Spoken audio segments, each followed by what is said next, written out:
প্রথমে আপনি আপনার প্লে কনসোলের ড্যাশবোর্ডে চলে আসবেন। আপনি যে অ্যাপটি ক্লোজ টেস্টিং করতে চাচ্ছেন সেই অ্যাপের মধ্যে ক্লিক করবেন। আমি যেমন এই অ্যাপটিতে ক্লোজ টেস্টিং করতে চাচ্ছি, তাহলে আমি এটার মধ্যে ক্লিক করব।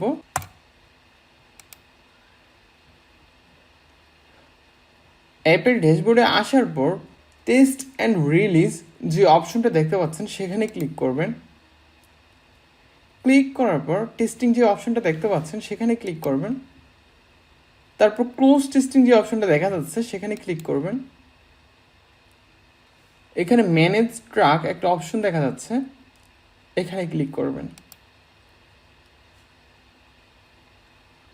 এখানে আসার পর প্রথমে দেখতে পাচ্ছেন কান্ট্রি সিলেক্ট করতে বলতেছে।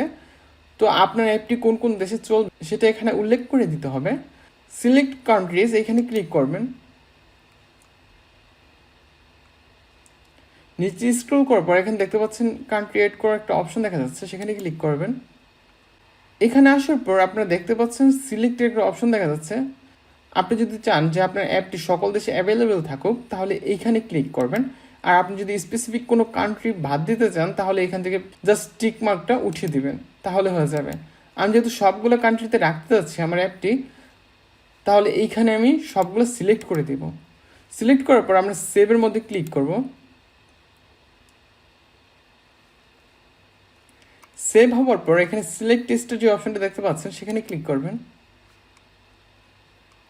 আপনাদের এরকম লিস্ট থাকবে না, যেহেতু আমার ক্লোজ টেস্টিং অলরেডি একটা ইমেল যুক্ত করা আছে, সেই ক্ষেত্রে এটা এখানে দেখাচ্ছে। আর আপনারা কিভাবে করবেন সেটা দেখাচ্ছি।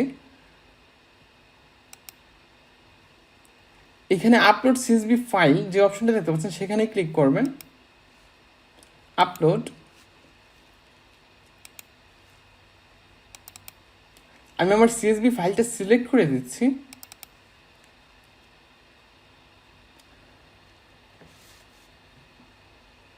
অ্যাড ইমেল অ্যাড্রেস এখানে ক্লিক করব। আপলোড করার পর দেখতে পাচ্ছেন এখানে আমার সবগুলো ইমেল দেখাচ্ছে। আপনাদের যদি ক্লোজ টেস্টিং সার্ভিস প্রয়োজন হয় সেক্ষেত্রে আমার হোয়াটসঅ্যাপ নাম্বারে যোগাযোগ করতে পারেন, ডিসক্রিপশন লিঙ্কে দেওয়া আছে। আমি আপনার ক্লোজ টেস্টিংটি সম্পূর্ণ করে দিব। তারপর এখানে যেহেতু আমার অলরেডি সাবমিট করা আছে বা আপলোড করা আছে, তাহলে আমি এটা এখানে আর সেভ চেঞ্জ করতে পারছি না। এখন এটা আমি ক্লোজ করে দিব। আপনার সেভের মধ্যে ক্লিক করবেন আপলোড করার পর, তারপর এরকম শো করবে আপনাদের এখানে। তারপর এটি টিক করে দিতে হবে। টিক দেওয়ার পর এখানে সেভ যে অপশনটা দেখতে পাচ্ছেন সেখানে ক্লিক করবেন। সেভ করার পর এখানে আপনার উপরে চলে আসবেন। এখানে দেখতে পাচ্ছেন ক্রিয়েট এ নিউ রিলিজ, এইখানে ক্লিক করবেন। ক্লিক করার পর আপনাদের দেখবেন এইখানে নিয়ে আসবে। এখানে আসার পর আপলোড যে অপশনটা দেখতে পাচ্ছেন সেখানে ক্লিক করবেন। আপনার যে অ্যাপ বান্ডেলটা আছে সেটা সিলেক্ট করে নেবেন। আমি আমার এবি ফাইলটা সিলেক্ট করে নিব। সিলেক্ট করে এখানে যে অপশনটা দেখতে পাচ্ছেন ওপেন, এখানে ক্লিক করবেন। দেখতে পাচ্ছেন ওপেন করার পর এটা আপলোড হচ্ছে। এটা আপলোড সম্পূর্ণ হওয়ার পর নেক্সটে ক্লিক করবেন। একটু অপেক্ষা করতে হবে আপলোড সম্পূর্ণ হওয়ার জন্য। আপলোড হতে একটু সময় নেবে। আপনারা জানেন যে 2023-এর শেষের দিকে অর্থাৎ 2024-এর শুরু থেকেই ক্লোজ টেস্টিং রিকোয়ারমেন্ট নিয়ে আসছে যে আপনার অ্যাপটি পাবলিশ করার জন্য ক্লোজ টেস্টিং প্রয়োজন হবে। তো বর্তমান যারা নতুন অ্যাপ ডেভেলপার আছে তাদের জন্য এই ব্যাপারটা খুবই অসহনীয়।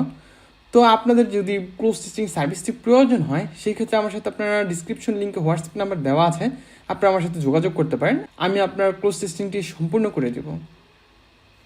নেক্সটে ক্লিক করবেন।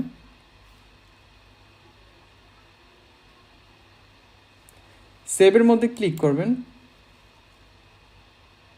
গো টু ওভারভিউ যে অপশনটা দেখা যাচ্ছে সেখানে ক্লিক করবেন।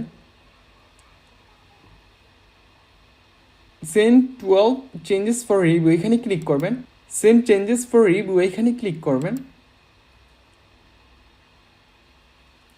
ক্লিক করার পর আপনার এটা রিভিউতে চলে যাবে। দেখতে পাচ্ছেন আমরা ড্যাশবোর্ডে আসার পর ইন রিভিউ অপশনটা দেখা যাচ্ছে, তার মানে আমার এটা সম্পূর্ণভাবে ক্লোজ টেস্টিং এর জন্য প্রস্তুত হয়ে গেছে। রিভিউ কমপ্লিট হলে আমরা ক্লোজ টেস্টিংটি শুরু করতে পারবো। আর আপনারা যদি এই সার্ভিসটা আমার কাছ থেকে নিয়ে থাকেন, রিভিউ কমপ্লিট হওয়ার পর জাস্ট আমাকে জানাবেন, তারপর আমি আমার ক্লোজ টেস্টিং এর কাজটি শুরু করতে পারবো। আশা করি আপনারা বুঝতে পেরেছেন ক্লোজ টেস্টিং এর জন্য সিএসভি ফাইল কিভাবে আপলোড করবেন। ধন্যবাদ।